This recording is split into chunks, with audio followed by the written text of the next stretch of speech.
અરે ઉભા રહો, આટલા બધા જલ્દીમાં ક્યાં જાવ છો?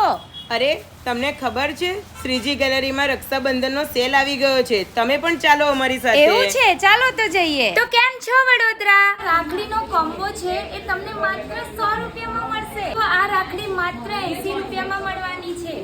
તો બહેનો, કારેલી બાગની શ્રીજી ગેલેરીમાં આવી ગયો છે રક્ષાબંધનનો જોરદાર સેલ, જ્યાં રાખડી 10 રૂપિયાથી શરૂ થાય છે. 1000 માં 4 શોર્ટ કુર્તી, 500 રૂપિયામાં ડિઝાઇનર કુર્તી તેમજ હેવી ડ્રેસીસ 2500 માં 2 મળશે. ડિઝાઇનર ચણિયા ચોળી, બ્લાઉઝીસ તેમજ દુપટ્ટામાં 25% ફ્લેટ ડિસ્કાઉન્ટ મળવાનું છે. માત્ર 100 રૂપિયામાં શોર્ટ્સ અને લોંગ પેજામા 200 માં મળશે. ખાદી કોટનનું વ્હાઇટ કલેક્શન 550 થી અને ડિઝાઇનર કોટ સેટ 1000 થી મળશે. પ્રેસ ઓન નેલ્સ 100 રૂપિયાથી, stylish bags and imported purse માત્ર 250 રૂપિયાથી મળી જશે. રક્ષાબંધન સ્પેશિયલ એકદમ ન્યૂ અને એન્ટિક જ્વેલરી પણ અહીંયા આવી ગઈ છે. નેચરલ અને ઓર્ગેનિક હેર કેર કોમ્બો 333 માં અને સ્કિન કેરની પ્રોડક્ટ 99 રૂપિયાથી મળશે. તો 11, 12 અને 13 જુલાઈ વિઝિટ કરો શ્રીજી ગેલેરી. નેક્સ્ટ એક્ઝિબિશન 18, 19, 20 જુલાઈ આર્યા ગેલેરી નીલાંબર સર્કલ પાસે પણ આવવાનું છે.